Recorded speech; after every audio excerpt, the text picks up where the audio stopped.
أشهد أن لا إله إلا الله وحده لا شريك له وأشهد أن محمدا عبده ورسوله أما بعد فأعوذ بالله من الشيطان الرجيم بسم الله الرحمن الرحيم الحمد لله رب العالمين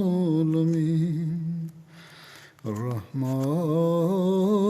الرحيم مالك يوم الدين إياك نعبد وإياك نستعين اهدنا الصراط المستقيم صراط الذين أنعمت عليهم غير المغضوب عليهم ولا الضالين.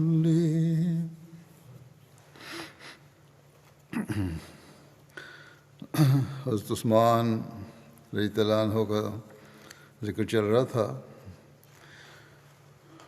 ان کی شہادت، اس کے بعد کے واقعات.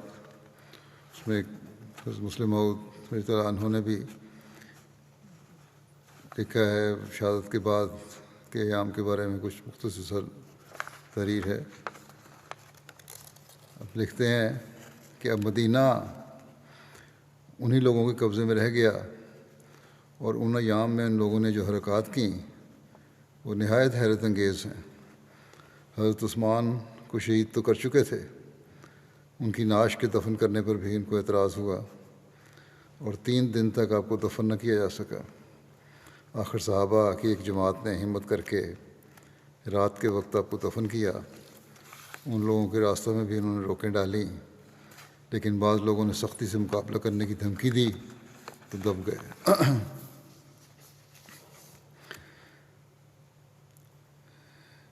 حضرت عثمان رضی اللہ عنہ کی بابت حضرت صلی اللہ علیہ وسلم نے پیشگوئیاں فرمائی تھیں. ان کو ذکر اس طرح ملتا ہے، حضرت ابو موسیٰ اشعری سے مروی ہے کہ نبی صلی اللہ علیہ وسلم ایک باغ میں داخل ہوئے اور مجھے باغ کے دروازے پر پہرا دینے کا حکم فرمایا. اتنے میں ایک شخص آیا اور اندر آنے کی اجازت مانگی. آپ صلی اللہ علیہ وسلم نے فرمایا اسے اندر آنے دو اور اسے جنت کی بشارت دو. تو کیا دیکھتا ہوں کہ وہ حضرت ابوبکر رضی اللہ عنہ ہیں. پھر ایک اور شخص آیا اور اجازت مانگی، تو آپ صلی اللہ علیہ وسلم نے فرمایا اسے آنے دو اور اسے جنت کی بشارت دو. تو کیا دیکھتا ہوں کہ وہ حضرت عمر رضی اللہ عنہ ہیں. پھر ایک اور شخص آیا اور اجازت مانگی. اس پر آپ صلی اللہ علیہ وسلم تھوڑی دیر خاموش رہے اور پھر فرمایا اسے آنے دو اور اسے جنت کی بشارت دو، تاہم ایک بڑی مصیبت اسے پہنچے گی. تو کیا دیکھتا ہوں کہ وہ عثمان بن عفان رضی اللہ عنہ ہیں. حضرت انس سے روایت ہے کہ نبی کریم صلی اللہ علیہ وسلم احد پر چڑھے جبکہ آپ کے ساتھ حضرت ابوبکر، حضرت عمر اور حضرت عثمان تھے. احد پہاڑ ہلنے لگا تو آپ نے فرمایا احد ٹھہر جا. راوی کہتے ہیں کہ میرا خیال ہے کہ آپ نے اس پر اپنا پاؤں بھی مارا اور فرمایا تم پر ایک نبی اور ایک صدیق اور 2 شہید ہیں. حضرت ابن عمر بیان کرتے ہیں کہ رسول اللہ صلی اللہ علیہ وسلم نے ایک فتنے کا ذکر کرتے ہوئے فرمایا کہ یہ شخص اس فتنے میں حالت مظلومیت میں مارا جائے گا. یہ آپ نے حضرت عثمان کی طرف اشارہ کرتے ہوئے فرمایا.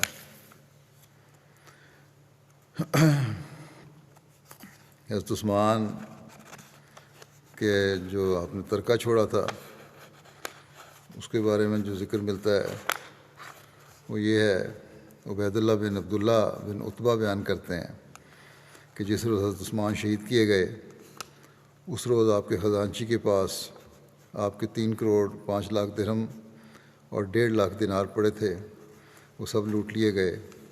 نیز آپ نے ربضہ مقام پر 1000 اونٹ چھوڑے ہوئے تھے۔ ربضہ حجاز کے راستے میں مدینہ سے 3 دن کی مسافت پر واقع ایک بستی ہے۔ اسی طرح برادیس اور خیبر اور وادی القریٰ میں 2 لاکھ دینار کے صدقات چھوڑے جن سے آپ صدقہ دیا کرتے تھے۔ پہلے یہ بھی ذکر ہو چکا ہے کہ آپ نے فرمایا کہ میں امیر آدمی تھا اور اب میرے پاس صرف 2 اونٹ ہیں جو حج کے لیے میں نے رکھے ہوئے ہیں۔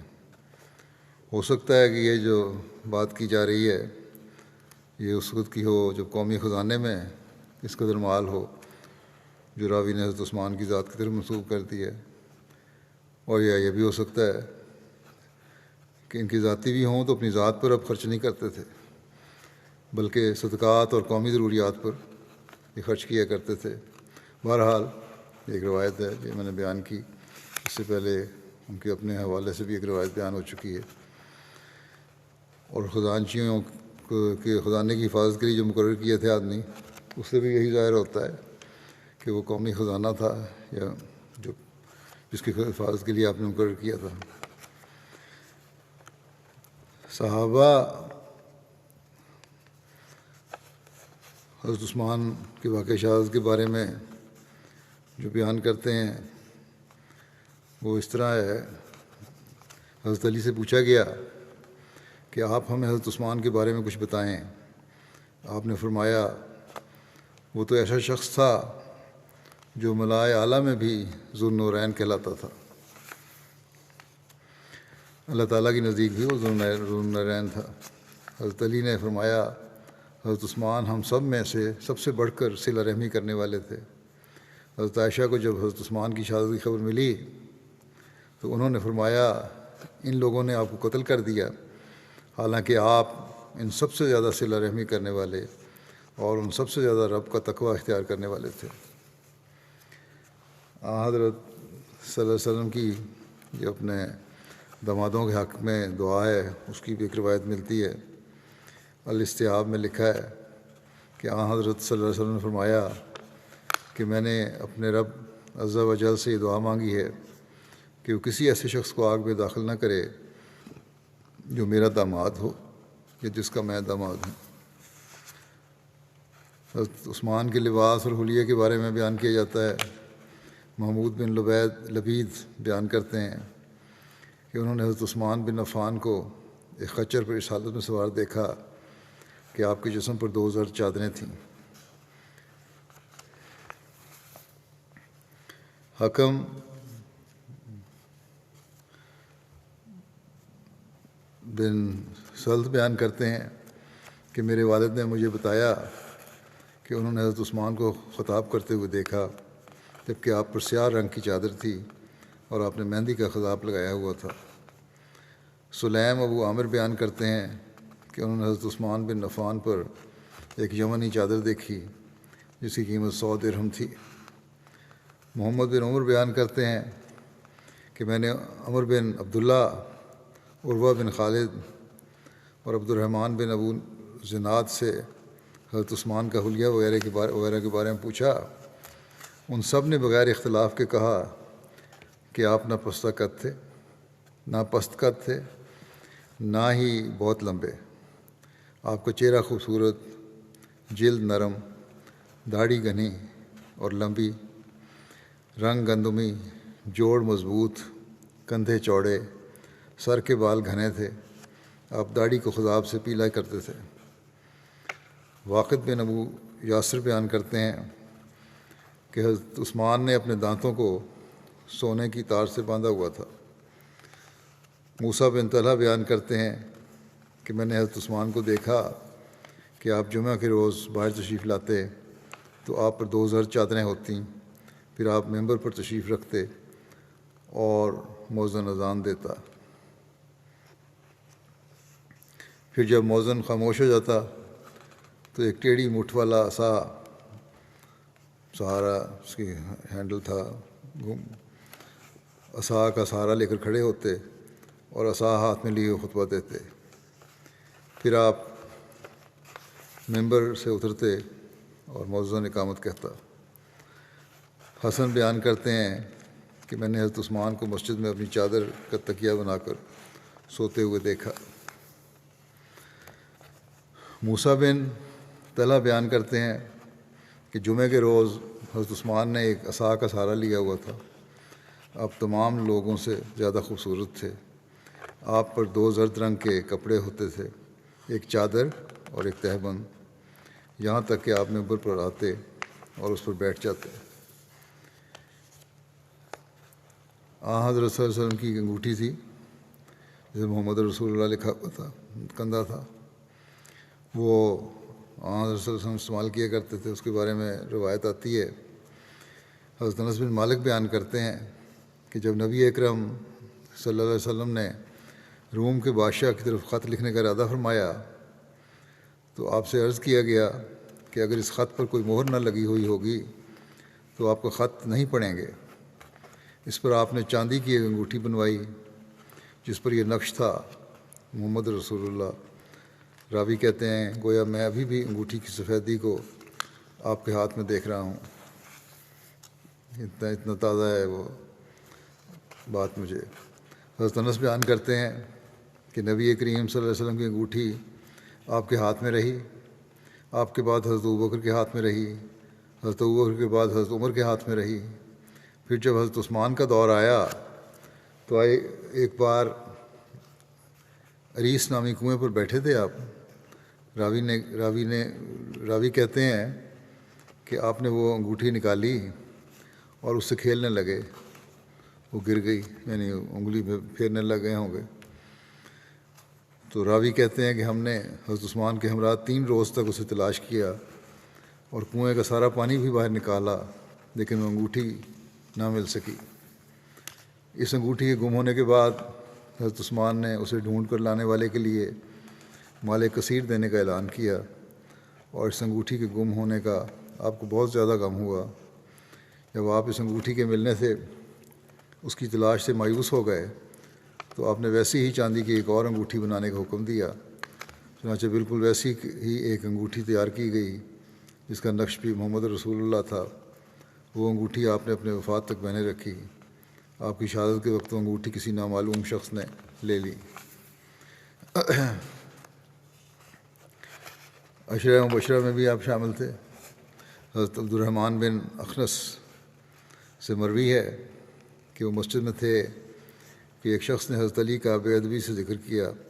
اس پر حضرت سعید بن زید کھڑے ہو گئے اور کہا، میں رسول اللہ صلی اللہ علیہ وسلم کے متعلق گواہی دیتا ہوں کہ یقیناً میں نے آپ کو یہ فرماتے ہوئے سنا کہ 10 آدمی جنت میں جائیں گے۔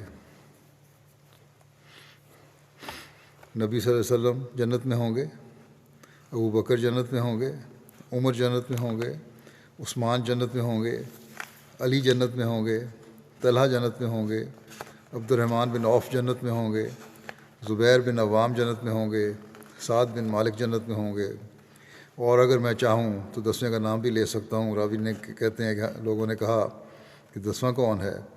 حضرت سعید بن زید کچھ دیر خاموش رہے۔ اس پر لوگوں نے پھر پوچھا 10واں کون ہے؟ تو انہوں نے کہا سعید بن زید، یعنی میں خود ہوں۔ پہلے بھی بیان کر چکا ایک جگہ پہ یہ روایت ان کے زمان میں۔ حضرت صلی اللہ علیہ وسلم کی حضرت عثمان کے ساتھ جنت میں رفاقت کے بارے میں آتا ہے۔ حضرت طلحہ بن عبید اللہ سے مروی ہے کہ نبی صلی اللہ علیہ وسلم نے فرمایا، ہر نبی کا ایک رفیق ہوتا ہے اور میرا رفیق یعنی جنت میں میرا ساتھی رفیق عثمان ہوگا۔ حضرت جابر بن بیان کرتے ہیں کہ ایک دفعہ ہم رسول کریم صلی اللہ علیہ وسلم کے ہمراہ ایک گھر میں مہاجرین کے ایک گروہ کے ساتھ تھے، جن میں ابوبکر، عمر، عثمان، علی، طلحہ، زبیر، عبد الرحمن بن عوف اور سعد بن ابی وقاص تھے۔ تو رسول اللہ صلی اللہ علیہ وسلم نے فرمایا، ہر شخص اپنے ہم کفر کے ہمراہ کھڑا ہو جائے۔ پھر رسول اللہ صلی اللہ علیہ وسلم حضرت عثمان کے ساتھ کھڑے ہو گئے اور ان سے معانقہ کیا اور فرمایا، انت ولی فی الدنیا و ولی فی الآخرہ۔ کہ تم دنیا میں بھی میرے دوست ہو اور آخرت میں بھی۔ حضرت عثمان کے آزاد کردہ غلام ابو سہلہ بیان کرتے ہیں کہ یوم الدار کو، یعنی جس دن حضرت عثمان کو باغیوں نے آپ کے گھر میں محصور کر کے شہید کر دیا تھا، اس دن کہتے ہیں کہ میں نے حضرت عثمان سے عرض کیا، اے امیر المومنین، ان مفسدین سے لڑیں۔ حضرت عبداللہ نے بھی آپ سے عرض کیا کہ اے امیر المومنین، ان مفسدین سے لڑیں۔ حضرت عثمان نے فرمایا، اللہ کی قسم میں لڑائی نہیں کروں گا، رسول اللہ صلی اللہ علیہ وسلم نے مجھ سے ایک بات کا وعدہ کیا تھا، بس میں چاہتا ہوں کہ وہ پورا ہو۔ حضرت عثمان کے غزوہ بدر سے پیچھے رہنے، احد میں فرار اور بیعت رضوان میں شامل نہ ہونے کی بابت اعتراض کیا جاتا ہے۔ یہ منافقین نے یہ بھی اعتراض کیے تھے آپ پہ۔ عثمان بن موہب بیان کرتے ہیں کہ اہل مصر سے ایک شخص حج کے لیے آیا تو اس نے کچھ لوگوں کو بیٹھے ہوئے دیکھا، فتنہ پیدا کرنے کے لیے اس نے باتیں کیں۔ اس نے لوگوں سے پوچھا کہ یہ کون لوگ ہیں؟ انہوں نے کہا یہ قریشی ہیں۔ اس نے پوچھا ان میں یہ بوڑھا شخص کون ہے؟ لوگوں نے کہا حضرت عبداللہ بن عمر ہیں۔ اس نے کہا اے ابن عمر، آپ سے ایک بات کے متعلق پوچھتا ہوں، آپ مجھے بتائیں، کیا آپ کو علم ہے کہ حضرت عثمان احد کے دن فرار ہوئے تھے؟ انہوں نے کہا ہاں۔ پھر اس نے پوچھا کیا آپ جانتے ہیں کہ وہ جنگ بدر سے غیر حاضر رہے اور اس میں شریک نہ ہوئے؟ انہوں نے کہا ہاں۔ اس نے پوچھا کہ آپ جانتے ہیں کہ وہ بیعت رضوان سے بھی غیر حاضر تھے اور اس میں شریک نہیں تھے؟ انہوں نے کہا ہاں۔ اس پر اس شخص نے تعجب سے کہا اللہ اکبر۔ حضرت ابن عمر نے اسے کہا ادھر آؤ، تم نے اعتراض تو کیا ہے، میں تمہیں حقیقت حال کھول کے بتاتا ہوں۔ جنگ احد کے دن جو ان کا بھاگ جانا تھا، تو میں یہ شہادت دیتا ہوں کہ اللہ تعالیٰ نے آپ کو وہ معاف کر دیا تھا اور آپ سے مغفرت کا سلوک فرمایا تھا۔ اس وقت جب ایسی ہنگامی حالت تھی اور یہ مشہور ہو گیا تھا کہ حضرت صلی اللہ علیہ وسلم کو بھی کافروں نے شہید کر دیا، تو اس وقت پھر ایسی حالت تھی جو ایک وقتی اضطرار کے طور پر آپ چلے گئے تھے۔ بہرحال جو جہاں تک کہتے ہیں بدر سے حضرت عثمان کا غائب رہنا ہے، تو اس کی وجہ یہ تھی کہ حضور رسول کریم صلی اللہ علیہ وسلم کی بیٹی جو آپ کی بیوی تھیں وہ بیمار تھیں، اور رسول اللہ صلی اللہ علیہ وسلم نے آپ سے فرمایا تھا کہ تم اپنی بیوی کے پاس ہی رہو، تمہارے لیے بدر میں شامل ہونے والوں کی مانند اجر اور مال غنیمت میں سے حصہ ہوگا۔ اور جہاں تک بیعت رضوان سے آپ کی غیر حاضری ہے، تو یاد رکھو اگر وادی مکہ میں حضرت عثمان سے بڑھ کر کوئی اور شخص معزز ہوتا تو رسول اللہ صلی اللہ علیہ وسلم حضرت عثمان کی جگہ اس شخص کو کفار کی طرف سفیر بنا کر بھیجتے۔ رسول اللہ صلی اللہ علیہ وسلم نے حضرت عثمان کو بھیجا، اور بیعت رضوان اس وقت ہوئی جب آپ مکہ والوں کی طرف گئے ہوئے تھے۔ بیعت رضوان کے وقت رسول اللہ صلی اللہ علیہ وسلم نے اپنے دائیں ہاتھ سے اپنے بائیں ہاتھ کی طرف اشارہ کر کے فرمایا کہ یہ عثمان کا ہاتھ ہے، اور آپ نے اپنے بائیں ہاتھ کو اپنے دوسرے ہاتھ پر زور سے رکھتے ہوئے فرمایا یہ عثمان کے لیے ہے۔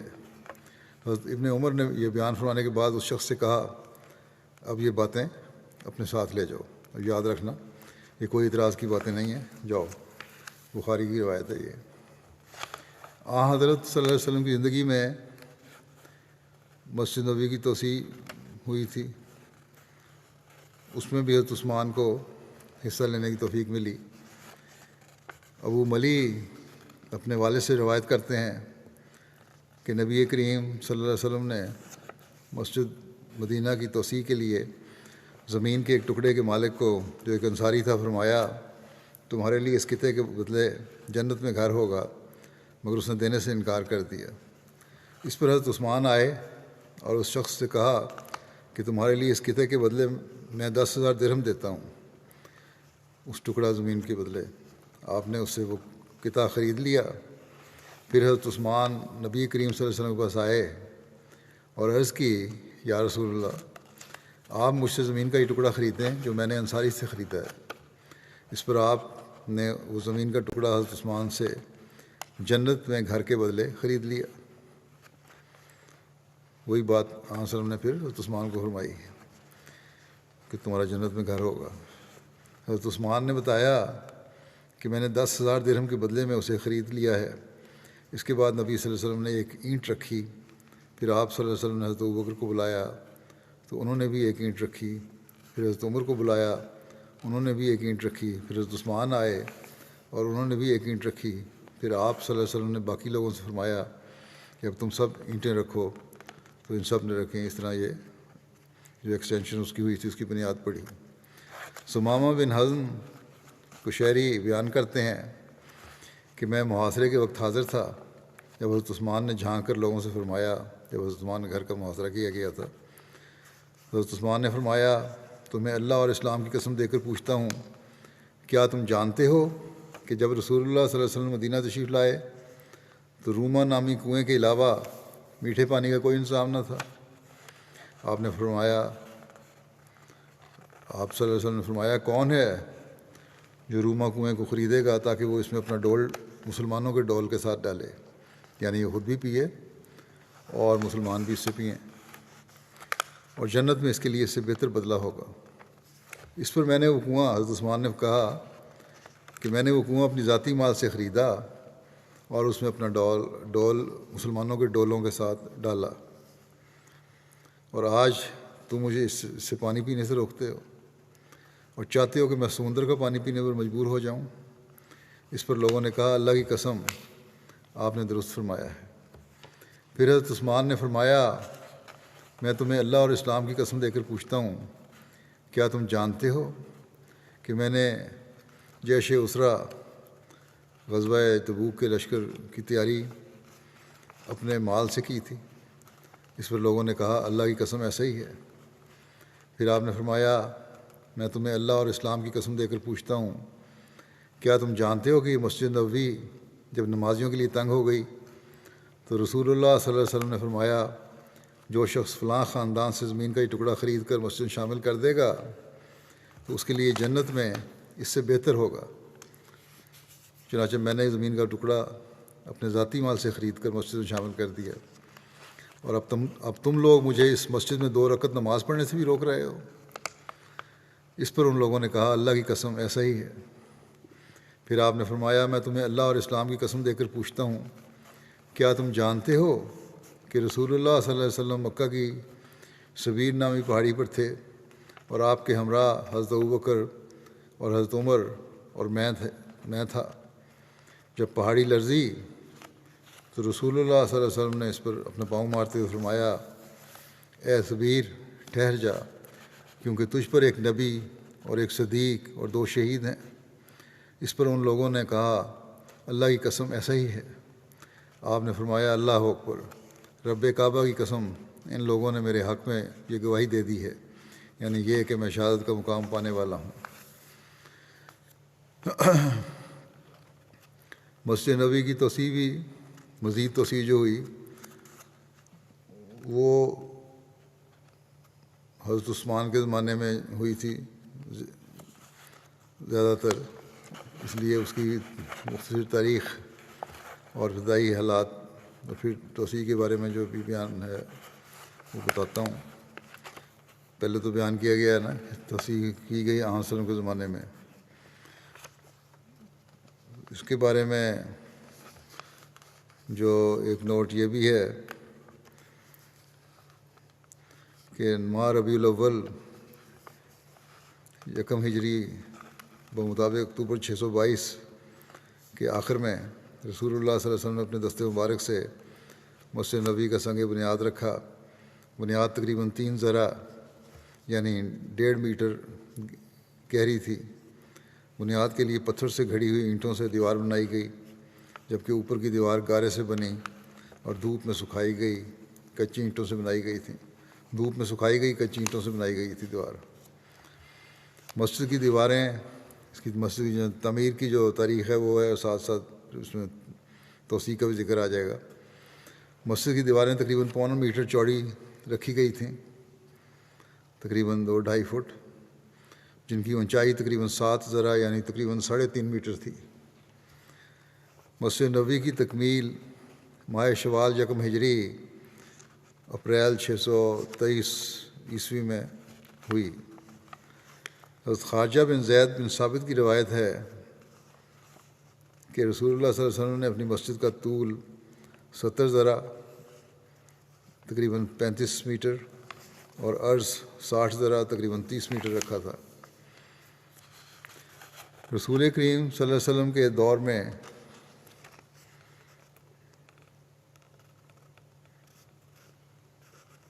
مسجد نبوی کی پہلی توسیع 7 ہجری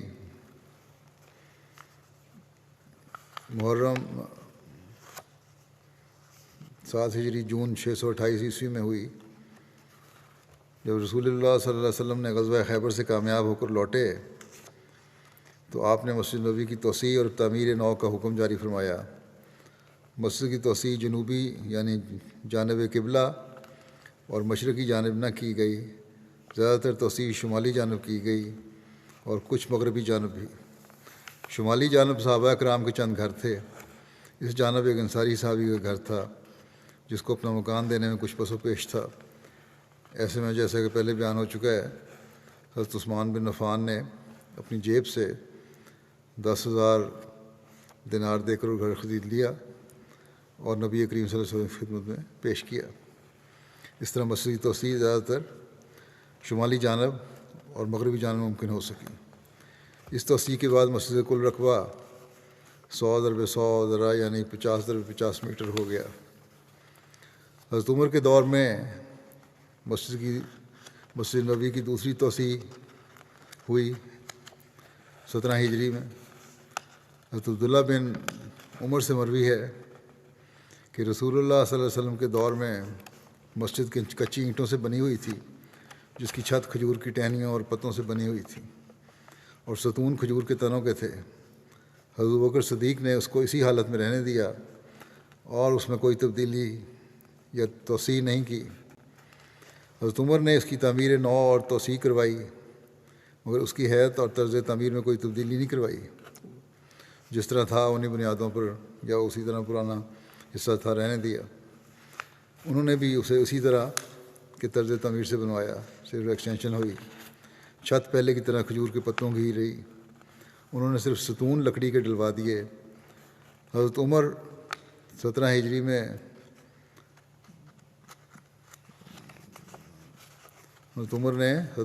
مسجد کی تعمیر کو اپنی زیر نگرانی مکمل کروایا۔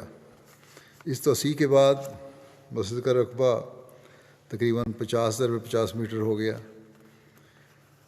50 میٹر سے بڑھ کر جو پہلے تھا 70x60 میٹر ہو گیا یا 140x120 ذرا ہو گیا۔ اس روایت سے ظاہر ہوتا ہے کہ حضرت ابوبکر کے دور میں بھی مسجد نبوی وہی رہی جو کہ رسول اللہ صلی اللہ علیہ وسلم کے عہد میں تھی، تاہم حضرت عمر کی تعمیر نو کے ساتھ اس میں کافی توسیع ہو گئی۔ پھر حضرت عثمان رضی اللہ عنہ کے دور خلافت میں مسجد نبوی کی توسیع ہوئی اور تعمیر نو بھی ہوئی۔ یہ 29 ہجری کا واقعہ ہے۔ حضرت عثمان نے مسجد نبوی کی توسیع اور تعمیر نو کی تو اسے خوبصورت اور مضبوط بنانے کے لیے پتھر، جپسم اور نقش و نگار کا استعمال کیا۔ حضرت عثمان نے دیواریں پتھر کی بنوائیں جن پر نقش و نگار بنے ہوئے تھے، اور مسجد نبوی میں پہلی بار سفیدی کے لیے چونے کا استعمال بھی کیا گیا۔ چھت میں شیشم کی لکڑی استعمال ہوئی تھی۔ جب حضرت عثمان 24 ہجری میں خلیفہ منتخب ہوئے تو لوگوں نے ان سے درخواست کی کہ مسجد نبوی کی توسیع کر دی جائے۔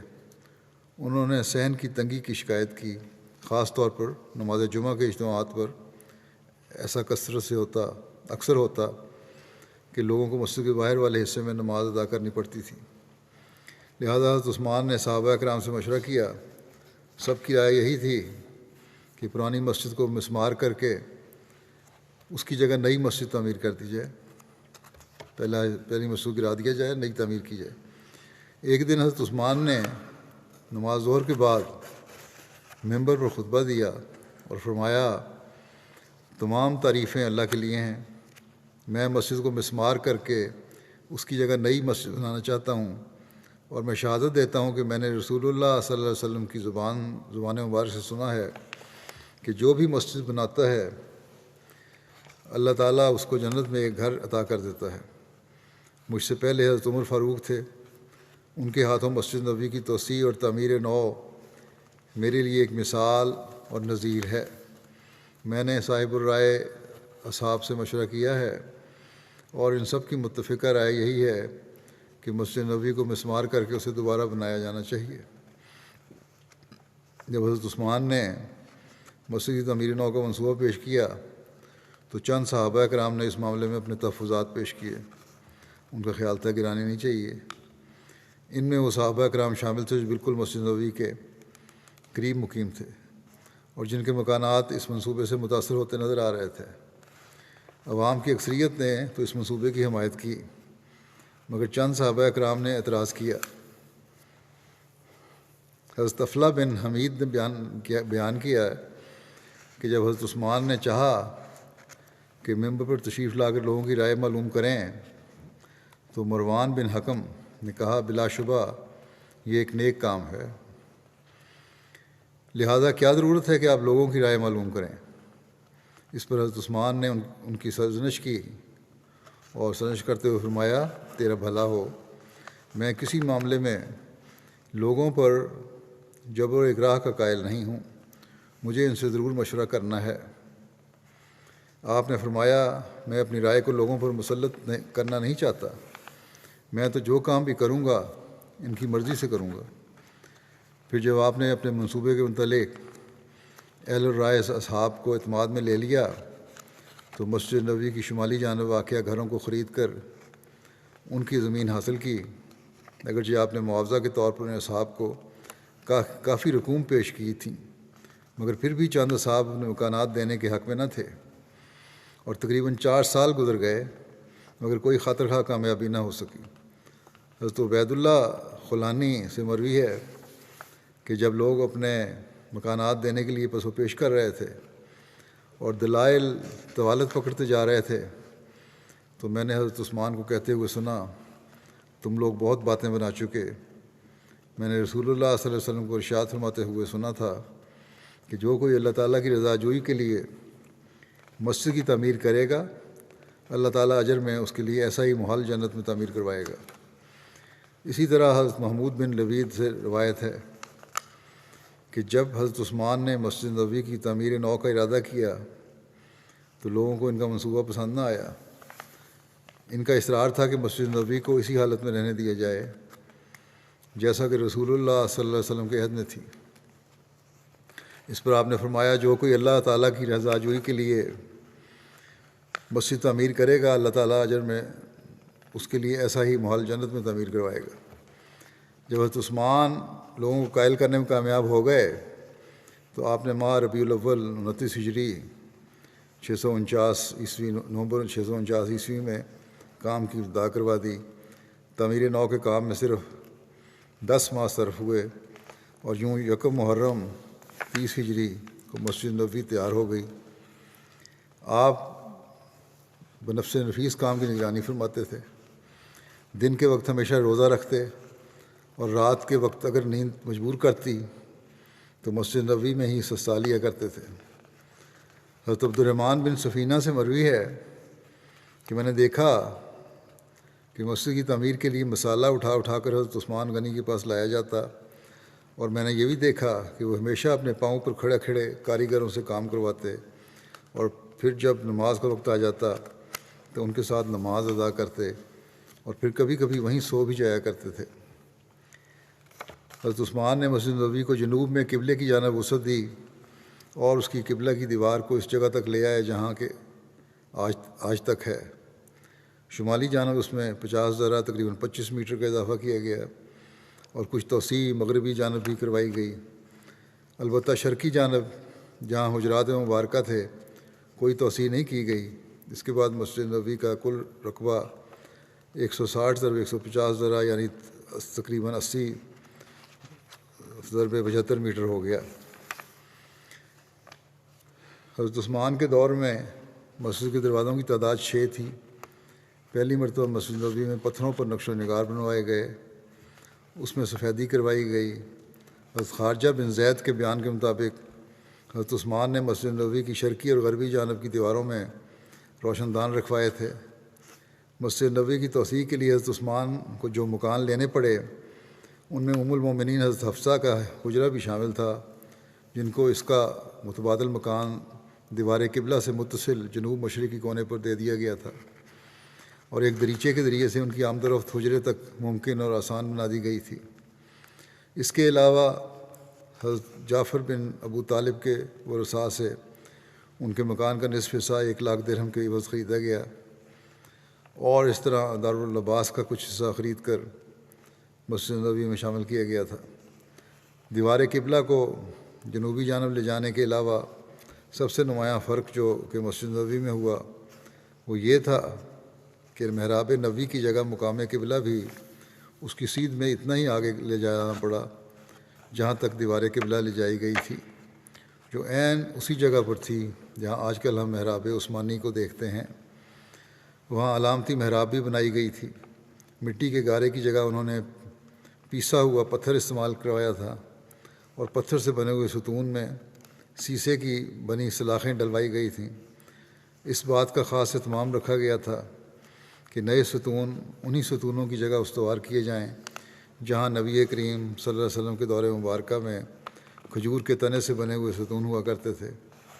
تعمیر میں جو مواد اور طرز تعمیر استعمال ہوا وہ اسی طرح کا تھا جیسا کہ یروشلم میں گنبد صخرہ کی تعمیر میں بازنطینیوں نے استعمال کیا تھا۔ چھت شیشم کی لکڑی سے بنائی گئی تھی جو کہ لکڑی کے شتیروں پر رکھی گئی تھی، جو سیسا پلائے پتھروں کے ستونوں پر استوار تھے۔ چونکہ حضرت عمر کی شہادت محراب نبوی میں حضرت نماز کی امامت کرواتے ہوئے ہوئی تھی، اس بات کو یقینی بنانے کے لیے کہ آئندہ کوئی ایسا حادثہ رونما نہ ہو، حضرت عثمان نے محراب کے مقام پر ایک مقصورہ مسجد میں صفوں سے آگے امام کے لیے کھڑا ہونے کی جگہ جس میں ممبر بنا ہوتا ہے تعمیر کروایا، جو کہ مٹی کی اینٹوں سے بنا تھا، اور اس میں جھروکے اور روزن رکھے گئے تھے تاکہ مقتدی اپنے امام کو دیکھ سکیں۔ یہ پہلا حفاظتی طریقہ تھا جو کہ مسجد نبوی میں تعمیر ہوا، جو کہ بعد میں دمشق میں خلفائے بنو امیہ کے حفاظتی پروٹوکول کا باقاعدہ حصہ بن گیا تھا۔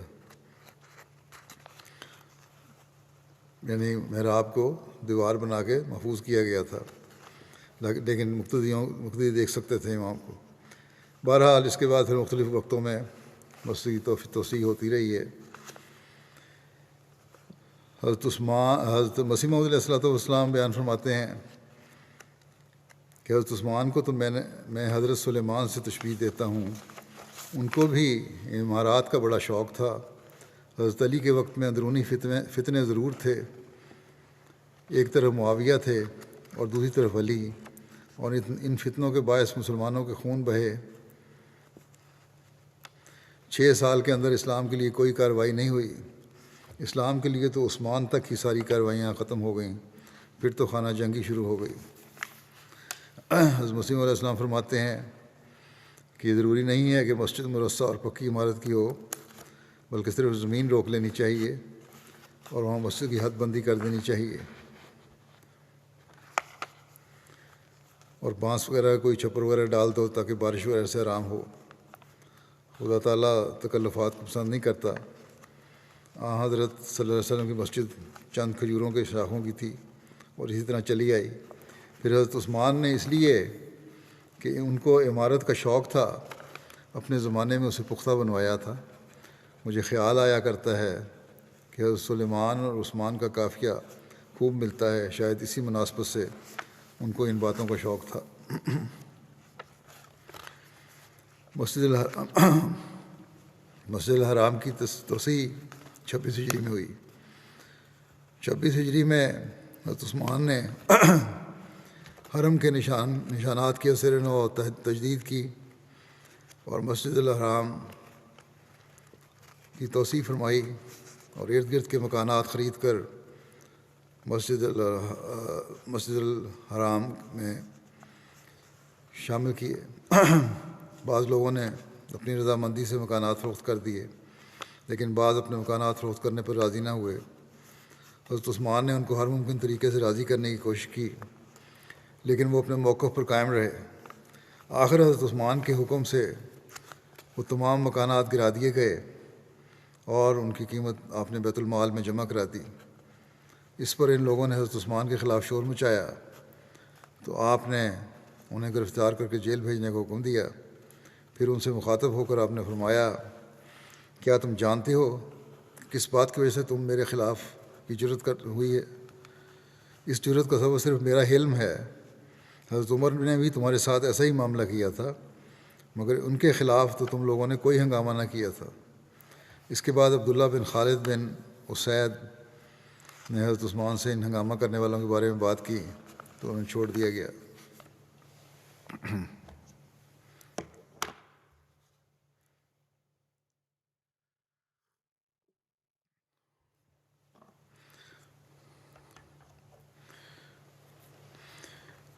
بحری بیڑا جو تھا پہلا اسلامی بحری بیڑا 28 ہجری میں، یہ بھی حضرت عثمان کے زمانے کا بنایا گیا۔ امیر معاویہ بن ابو سفیان وہ پہلے شخص تھے جنہوں نے حضرت عثمان کے دور خلافت میں بحری جنگ کی۔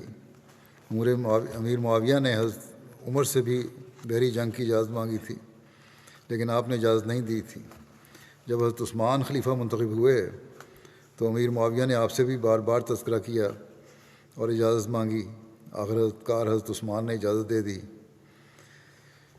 اور فرمایا کہ تم خود لوگوں کا انتخاب نہ کرو اور نہ ہی ان کے درمیان قرعہ اندازی کرو، بلکہ انہیں اختیار دو، پھر جو اپنی خوشی سے اس جنگ میں شامل ہونا چاہے اسے ساتھ لے جاؤ اور اس کی مدد کرو۔ چنانچہ امیر معاویہ نے ایسا ہی کیا۔ انہوں نے عبداللہ بن قیس جاسی کو امیر البحر مقرر کیا، جس نے سمندر میں موسم گرما اور موسم سرما میں 50 جنگیں کیں، اور ان سب جنگوں میں مسلمانوں کا نہ تو کوئی سپاہی ڈوبا اور نہ ہی کسی قسم کا کوئی نقصان ہوا۔ حضرت صلی اللہ علیہ وسلم سے یہ آتا ہے روایت، اخلاق میں سب سے زیادہ مشابہت حضرت عثمان کی تھی۔ حضرت عبد الرحمن بن عثمان بیان کرتے ہیں کہ رسول اللہ صلی اللہ علیہ وسلم اپنی بیٹی کے پاس تشریف لائے جب کہ وہ حضرت عثمان کا سر دھو رہی تھیں۔ آپ نے فرمایا، اے میری بیٹی، ابو عبداللہ یعنی عثمان سے بہترین سلوک سے پیش آیا کرو، کیونکہ وہ میرے صحابہ میں سے اخلاق کے لحاظ سے سب سے زیادہ میرے مشابہ ہے۔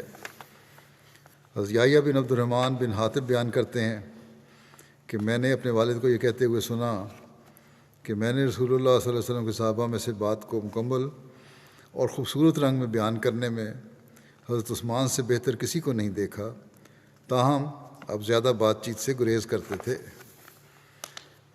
حضرت ابو ہریرہ بیان کرتے ہیں کہ میں نے حضرت رقیہ بنت رسول صلی اللہ علیہ وسلم کی خدمت میں حاضر ہوا۔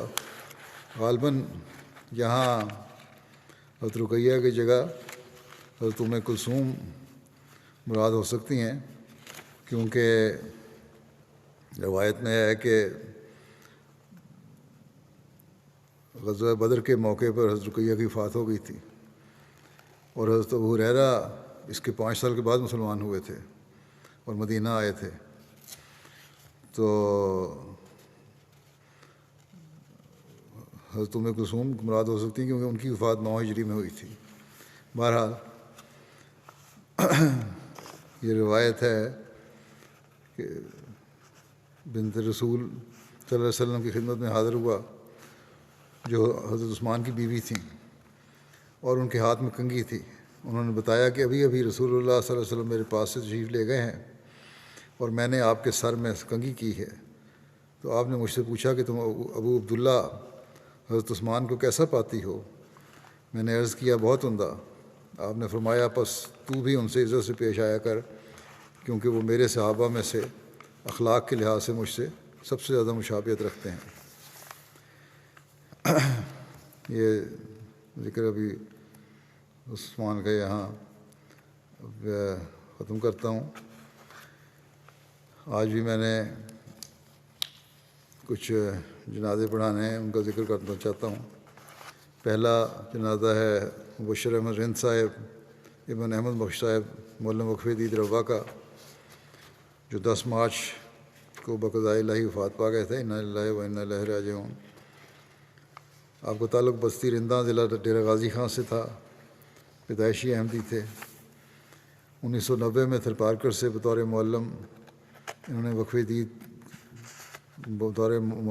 دید خدمت کا آغاز کیا، اور پھر مختلف وقتوں میں مختلف جگہوں پر معلم اور انسپیکٹر کے طور پر کام کیا۔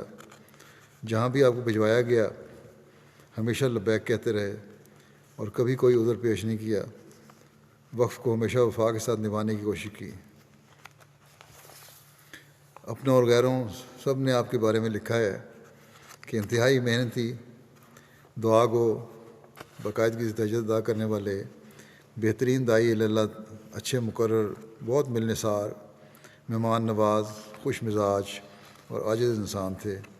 ہمیشہ نرم لہجہ رکھتے اور شیریں زبان استعمال کرتے تھے، لیکن نظام جماعت اور خلافت کے خلاف کوئی بات سنتے تو ننگی تلوار بن جاتے تھے، اور اس وقت تک اس محفل سے نہ اٹھتے تھے جب تک اس شخص کی اصلاح نہ کر لیتے۔ پسماندگان میں اہلیہ کے علاوہ 2 بیٹے اور 3 بیٹیاں شامل ہیں۔ آپ کے چھوٹے بیٹے عزیزم شاذل احمد جامعہ احمدیہ ربوہ میں درجہ ثالثہ کے طالب علم ہیں۔ اللہ تعالیٰ مرحوم سے مغفرت و رحم کا سلوک فرمائے۔ اگلا جنازہ ہے ذکر منیر احمد فروخ صاحب، سابق امیر جماعت ضلع اسلام آباد کا۔ یہ طویل علالت کے بعد 9 مارچ کو ان کی وفات ہوئی کینیڈا میں 84 سال کی عمر میں۔ انا للہ و انا الیہ راجعون۔ آپ 1/9 حصے کی وصیت کے موسی تھے۔ منیر فروخ صاحب انجینئر کے دادا، ان کا نام حضرت منشی احمد بخش صاحب تھا، جو حضرت مسیح علیہ السلام کے صحابی تھے۔ انہوں نے قادیان جا کر جلسہ سالانہ 1903 میں بیعت کی سعادت پائی تھی۔ ان کے والد کا نام ڈاکٹر چودھری عبداللہ صاحب تھا، جو MSc اور PhD تھے، ایگریکلچر میں کیا تھا، اور PhD کرنا اس زمانے میں بہت ذہین طلباء کا کام تھا۔ بہرحال انہوں نے PhD کی۔ آپ کچھ عرصہ امیر جماعت لائل پور کے طور پر بھی خدمت انجام دیتے رہے۔ 1944 میں خلیفہ ثانی نے جب احمدی نوجوانوں کو، خاص طور پر سائنسدانوں خدمت دین کے لیے وقف کی تحریک کی، تو انہوں نے بھی، ڈاکٹر صاحب نے بھی، فاروق صاحب کے والد نے وقف کر دیا اور سرکاری نوکری کو چھوڑ کر وہاں اہل و عیال قادیان منتقل ہو گئے۔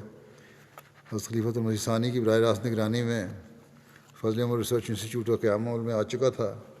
حضور نے ان کو ڈائریکٹر فضل عمر ریسرچ انسٹیٹیوٹ مقرر فرمایا۔ اس کے ساتھ ہی تعلیم اسلام کالج میں بطور سائنس ٹیچر کے بھی ان کی تعیناتی ہوئی۔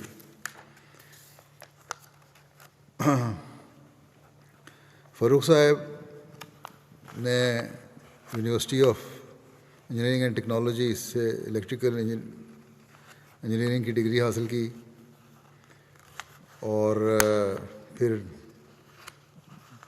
مختلف جگہوں پہ پہلے شروع میں کام کیا، پھر telegraph and telephone department حکومت پاکستان میں باقاعدہ سروس کا آغاز کیا۔ دوران سروس آپ نے ملک کے بیشتر شہروں میں خدمات سر انجام دیں، متعدد ملکوں میں حکومت پاکستان کی نمائندگی کرتے رہے۔ 1997 میں ڈائریکٹر جنرل پاکستان ٹیلی کمیونیکیشنز لمیٹڈ کی حیثیت سے ڈائریکٹر جنرل پاکستان ٹیلی کمیونیکیشن کی حیثیت سے ریٹائر ہوئے۔ ان کے اہلیہ 2 بیٹے اور 2 بیٹیاں ہیں۔ اللہ تعالیٰ ان کے بچوں کو بھی ان کے نقش قدم پر چلنے کی توفیق عطا فرمائے۔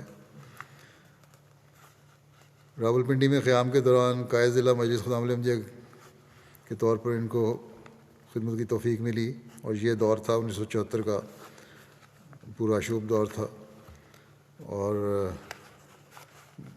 ان کو بہرحال اس زمانے میں خدمت کی توفیق ملی۔ 1977 میں اسلام آباد مستقل رہائش رکھنے کے بعد مختلف خدمات کی ان کو توفیق ملی۔ 1990 میں بطور نائب امیر اول خدمت کی توفیق ملی۔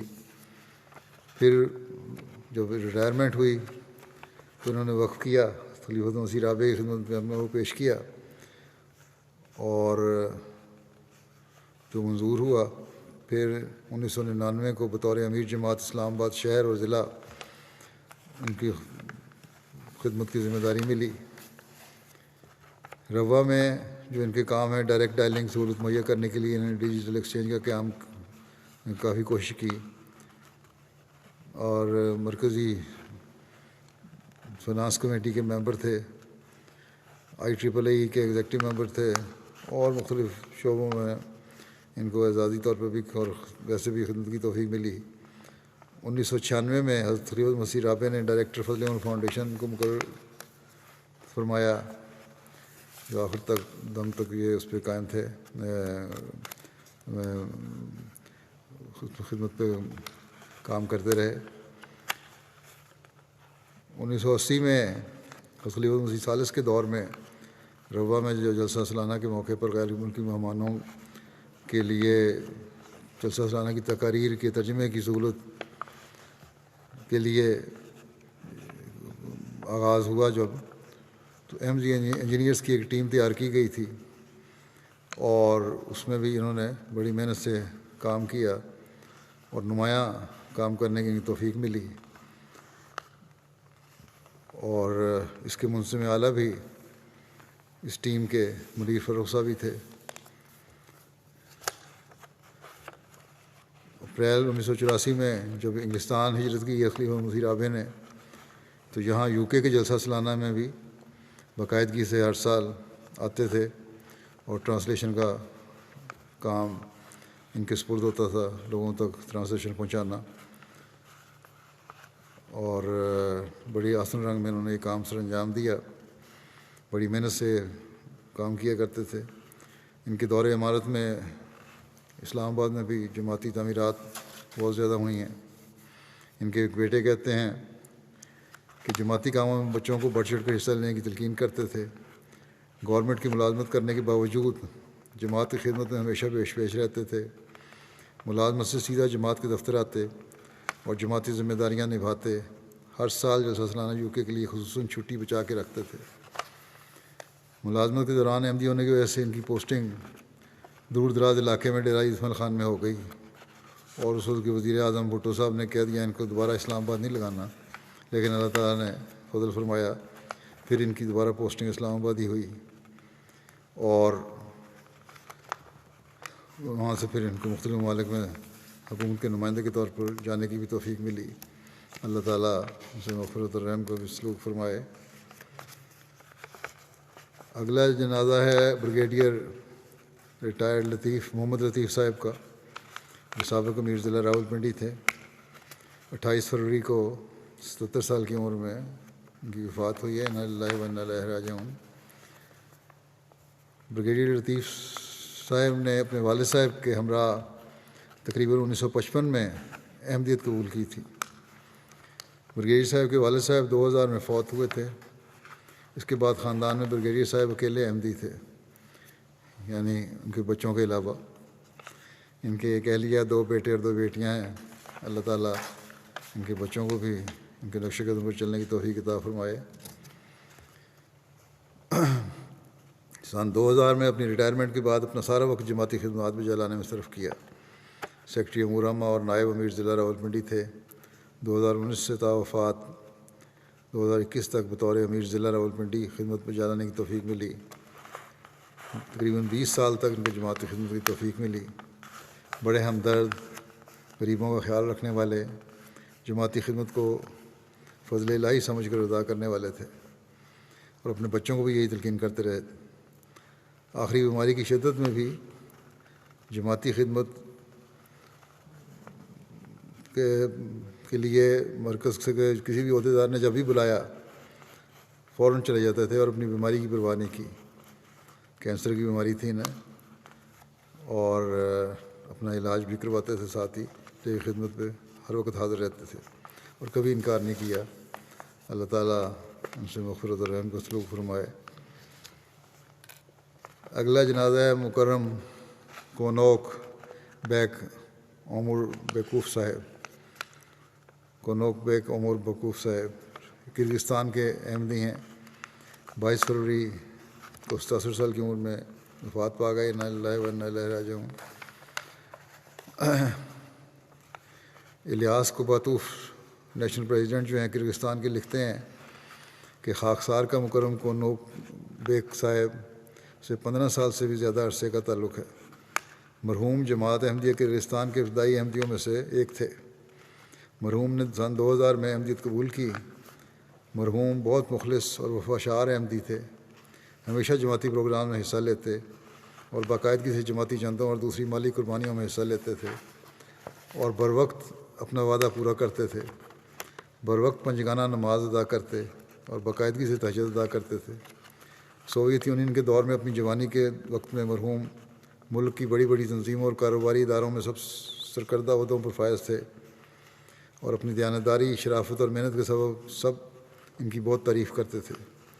زندگی کے آخری سالوں میں جب کوئی کام وغیرہ نہیں کرتے تھے تو وہ کتابیں فروخت کرتے تھے، خاص طور پر اسلامی کتب فروخت کرتے تھے۔ کرغزستان میں جماعت کی مذہبی سرگرمیوں پر پابندی سے قبل وہ جماعت کی کتب اور جماعتی ترجمہ قرآن لوگوں میں باقاعدہ تقسیم کرتے تھے۔ اپنی تبلیغ کے ذریعے انہوں نے بہت سے لوگوں کو احمدیت کا پیغام پہنچایا۔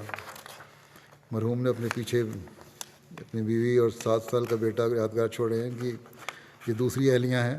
پہلی اہلیہ سے ان کی طلاق ہو گئی تھی، ان کے بھی بچے ہیں، اولاد ان کی جوان ہے جو احمدی شد نہیں ہے۔ اللہ تعالیٰ انہیں بھی احمدیت قبول کرنے کی توفیق عطا فرمائے۔ اللہ تعالیٰ ان سے مغفرت اور رحم کا سلوک فرمائے۔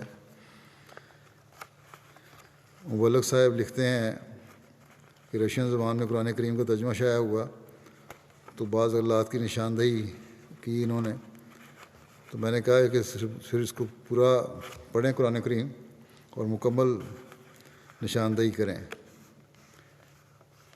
تو انہوں نے 10-15 یوم میں ہی مکمل قرآن کریم کو پڑھ کر ترجمہ پڑھا اور غلطات کی نشاندہی کر دی۔ مبلغ صاحب بھی لکھتے ہیں نماز کے لیے نہایت اہتمام سے وضو کرتے تھے اور ان کو نماز ادا کرتے ہوئے دیکھ کر رشک آتا تھا۔ مکرم ازگین بائف آرتر صاحب کہتے ہیں حقیقت تو یہ ہے کہ کونوک بیگ صاحب نے ہی مجھے احمدیت کا پیغام پہنچایا تھا۔ سوالات کرتا کہتے ہیں جب بھی میں سوالات کرتا مجھے حیرت انگیز انداز میں جواب دیتے اور آپ کے جوابات منطق اور عقل و حکمت سے پر ہوتے تھے۔ مکرم کونوک بیگ صاحب بہت اعلیٰ اخلاق کے مالک، صابر اور بردبار انسان تھے۔ آپ کے اخلاق اور ان خصوصیات کی وجہ سے ہی جماعت میں داخل ہوا۔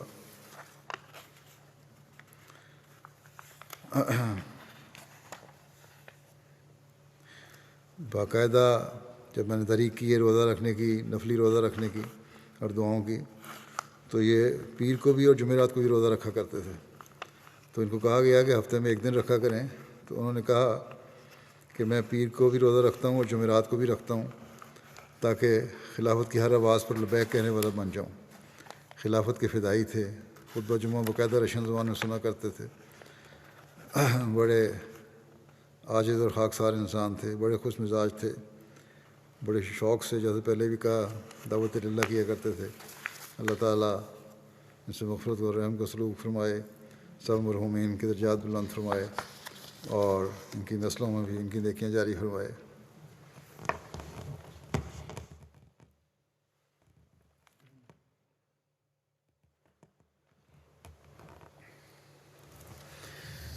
الحمد لله نحمده ونستعينه ونستغفره ونؤمن به ونتوكل عليه ونعوذ بالله من شرور أنفسنا ومن سيئات أعمالنا من يهده الله فلا مضل له ومن يضلل فلا هادي له ونشهد أن لا إله إلا الله ونشهد أن محمدا عبده ورسوله عباد الله رحمكم الله إن الله يأمر بالعدل والإحسان وإيتاء ذي القربى وينهى عن الفحشاء